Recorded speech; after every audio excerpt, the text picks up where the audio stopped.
श्री गोगा देवाय नमः। अब तक श्री गोगा महापुराण के 91 अध्याय का एक भाग हम आपको सुना चुके हैं, आज दूसरा भाग।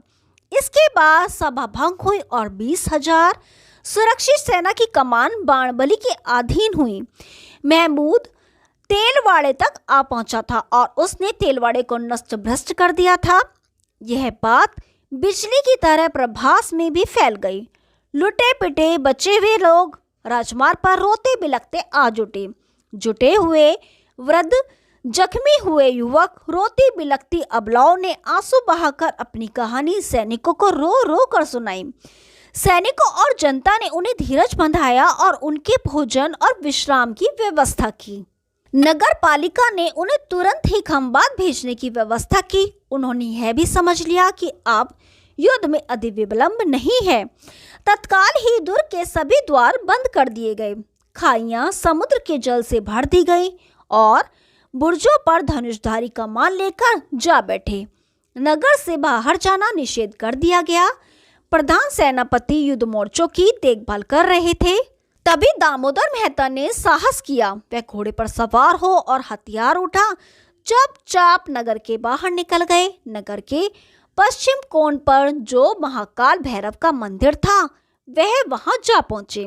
काफी देर तक मंदिर के चारों तरफ घूमकर वह निरीक्षण करते रहे। फिर वह हिरण्य नदी के घने वन में जा निकले। इस समय दोपहर, दिन चढ़ गया था।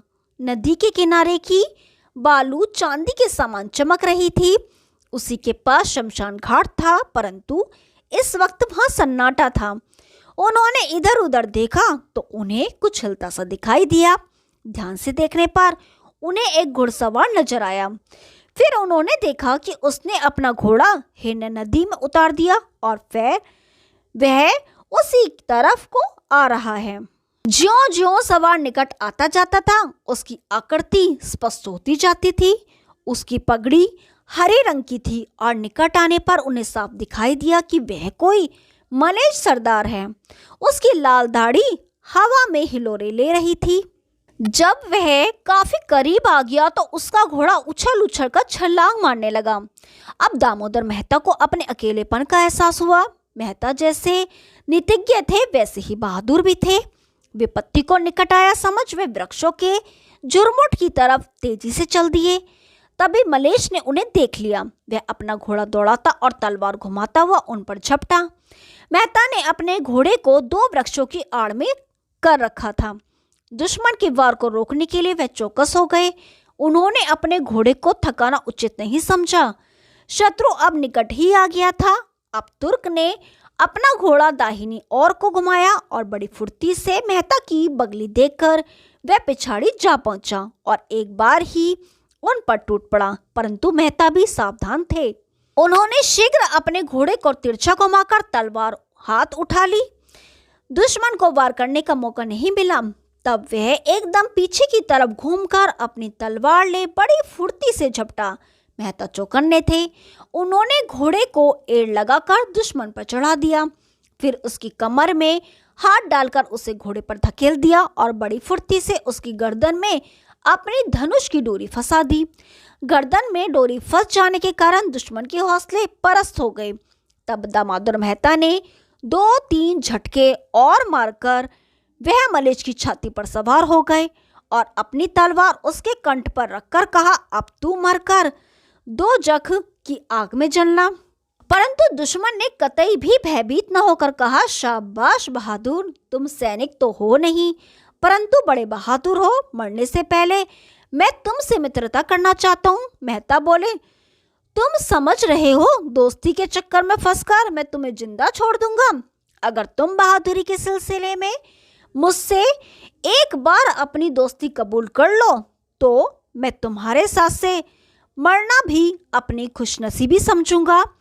मरने से पहले मैं तुम्हें एक कुछ तोहफा भी भेंट करना चाहता हूँ। मेहता बोले, वह क्या? ये ही अपनी सुनहरी तलवार जिसको तुमने फतेह किया है। तुम मेरे बहादुर दोस्त हो और एक बहादुर की कदर करके तुमसे दोस्ती मांग रहा हूँ। मेहता बोले, तब तो मुझे अपने दोस्त की जान भी बख्शनी पड़ेगी। श्री गोगा महापुराण 91वां अध्याय समाप्त। अब 92वां अध्याय।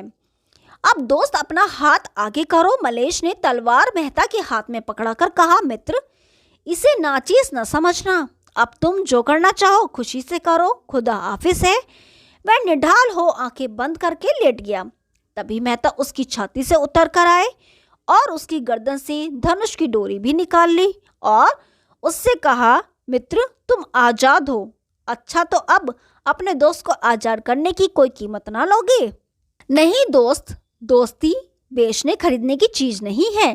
ठीक है मेरे दोस्त, इसके मायने यह हुए कि तुमने मेरी दोस्ती कबूल कर ली। मैं तो अपने खुदा और रसूल की कसम खाता हूँ कि मैं तुम्हारी दोस्ती को दुनिया की सबसे बड़ी इनायत समझूंगा।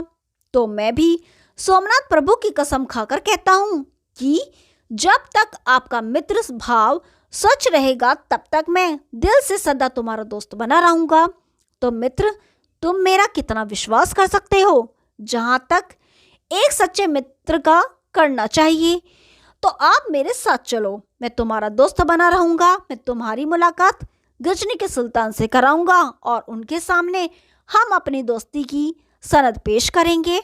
मैं सुल्तान का एक उमराव हूँ और तुम्हें उनसे मिलाना बेहद जरूरी है। मेहता ने मलेच के चेहरे पर दृष्टि गड़ाकर उसके हृदय की गति पहचाननी चाहिए, तो उसका चेहरा आनंद विभोर होकर आनंद वर्षा कर रहा था। मेहता बोले, दोस्त मुझे तुम्हारी बात मंजूर है। दोनों बहादुर घोड़ों की लगाम पकड़कर सवार हो गए और पीछे मुड़कर चल पड़े। दामोदर मेहता जानबूझकर खतरे की ओर बढ़ रहे थे। ऐसा साहस करना हर मनुष्य का कार्य नहीं है। कुछ दूर चलने के बाद मलेच ने पूछा, दोस्त तुम्हारा नाम क्या है? मैं महाराज बाणबली का एक सेवक हूँ और लोग मुझे दामोदर मेहता कहते हैं। अगर गुजरात नरेश के पास ऐसे ही बहादुर सेवक है तो मैं उनके भाग्य की सराहना करता हूँ। मित्र आपने मेरा नाम तो पूछ लिया, क्या तुम भी अपना नाम बताने की दया करोगे? क्यों नहीं दोस्त, थोड़ा सब्र से काम लो। इस समय तो हम दोस्त हैं। अगर नाम बताने में कोई भेद है तो आप जानो, परंतु मैंने दोस्ती की कसम पर कितना भारी खतरा मोल लिया है। परंतु रसूल और खुदा की कसम खाकर जो तुम्हारा दोस्त बना है उसकी मौजूदगी में कोई तुम्हारा बाल भी बाका नहीं कर सकता है। तब तुम क्या मुझे सुल्तान के निकट ले जाओगे? हाँ दोस्त, मेरा इरादा यही है। कुछ दूर चलने के बाद जंगल के बीच छावनी दिखने लगी। मीलों तक छावनी का फैलाव था। हाथी, घोड़े, सैनिक, नौकर चाकर सब अपने अपने काम में जुटे हुए थे। छावनी में पहुंचकर मलेश ने कुछ शब्द तुर्की भाषा में कहे। उसके बाद दोनों छावनी पहुंचे। वहां की व्यवस्था और सत्ता देखकर हुए मेहता उस मलेश के साथ चलते चले गए। इसी समय यह दोनों एक लाल रंग के खेमे के निकट जा खड़े हुए। उस मूल्यवान खेमे पर खड़े 50 से अधिक तीरंदाज पहरा दे रहे थे। उन्होंने बड़े ढंग से मलेश सरदार को सलाम किया। मलेश ने घोड़े से उतरकर कहा, मित्र अभी मैं सुल्तान से निवेदन करके तुम्हें अंदर बुलवा लूंगा। मैं अंदर जाता हूँ। इतना कहकर वह अंदर चला गया और दो गुलामों ने आकर दोनों घोड़ों को थाम लिया। सैनिक घूर घूर कर मेहता को देखने लगे, परंतु मेहता को ज्यादा देर उनको घूरना ना पड़ा। एक मुसलमान सरदार ने आकर उन्हें सलाम किया और बड़े आदर से सुल्तान के खेमे में चलने के लिए अपने दोनों हाथ बांधकर अर्ज की। मेहता थोड़े भयभीत होते हुए और अमीर के खेमे में घुस गए और खेमे की सजावट देखकर आश्चर्यचकित हो गए। बड़े बड़े कीमती कालीन बिछा रखे थे और खेमे के मध्य भाग में गजनी का सुल्तान महमूद खड़ा मुस्कुरा रहा था।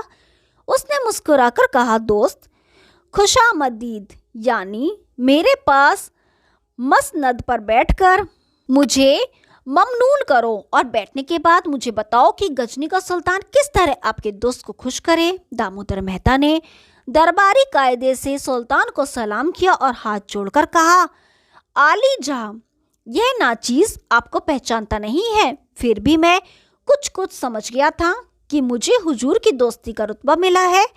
हम दोनों एक ही सिद्धांत के मनुष्य होते हुए भी अपनी अपनी भूलों कारण जुदा जुदा हो गए हैं। कभी सारी दुनिया में हिंदू ही हिंदू राज्य था, परंतु हमारे सिद्धांत जुदा होते हुए भी आप दामोदर मेहता को जब भी इच्छा हो एक दोस्त की भांति इस्तेमाल कर सकते हैं। महमूद ने कहा, दोस्त, मेरा जी चाहता है कि मैं तुम्हें निहाल कर दूं, परंतु तुम वह बशर हो जिसे मैं बादशाह होकर भी मजबूर नहीं कर सकता। तब भी सुल्तान नाजुक मौकों पर दामोदर मेहता को अपने नजदीक ही पाओगे। मेरे दोस्त, मुझे तुम पर यकीन है, लेकिन मैं कहता हूँ मेरे दोस्त, तुम मुझसे कुछ भी मांगकर दोस्त की दोस्ती को सखरू कर दो। क्या इस जंग के लिए भी गजनी के सुल्तान से कुछ कहना चाहते हो तो कह डालो। आजीर जाम, मैं सेनापति भीमदेव का संदेशवाहक नहीं हूँ। फिर महमूद उठकर मेहता से गले मिला और उसे खेमे से बाहर तक पहुंचाने आया। सुल्तान के सरदारों ने उसे सलामी देकर अपने अनुचरों द्वारा उन्हें छावनी से बाहर छुड़वा दिया। पौष मास की पूर्णिमा को जो ही सूर्य उदय हुआ तो मंदिर के शिखर से रक्षकों ने शंख फूंका। पल भर में ही भेरीनाथ द्वारा चारों दिशाएं गूंज उठी और प्रभास गरज उठा। बाण बलि हड़बड़ाकर उठ खड़े हुए। सैनिकों ने घबराए हुए आकर कहा, अन्नदाता आक्रमण हुआ है, तो मेरे वस्त्र और शस्त्र जल्दी ले आओ। भीमदेव सज धज कर उस कोट के ऊपर चढ़ गए जहां गंग सर्वज्ञ, जूनागढ़ नरेश लाखा कमानी, केशर मकवाड़ा और दामोदर मेहता आदि सामंत सचिव सभी उपस्थित थे। सैनिक कंगूरों पर चढ़ निरीक्षण कर रहे थे। दूर नदी के तट पर धूल के बादल उड़ रहे थे और उनमें से काली मूर्तियां निकलती दिखाई दे रही थीं। पहले 10-5 फिर सैकड़ों हजारों, यह सब गजनी के सुल्तान के घुड़सवार थे। उसी वक्त बालूका राय ने बुर्ज में प्रवेश किया और बाणवली के हाथ में धनुष बाण देकर कहा, इस प्रथम बाण द्वारा इस धर्म नगरी में शत्रु का स्वागत कीजिए। अभी ठहरो बालूके, भीमदेव ने उड़ती हुई धूल को देखकर कहा। तभी एक धनुर्धर योद्धा काले घोड़े पर सवार सेना से बाहर आया। उसके साथ और भी चुने हुए सवार थे। उनकी तारकशी की पोशाकें सूर्य की किरणों से चमचमा रही थीं।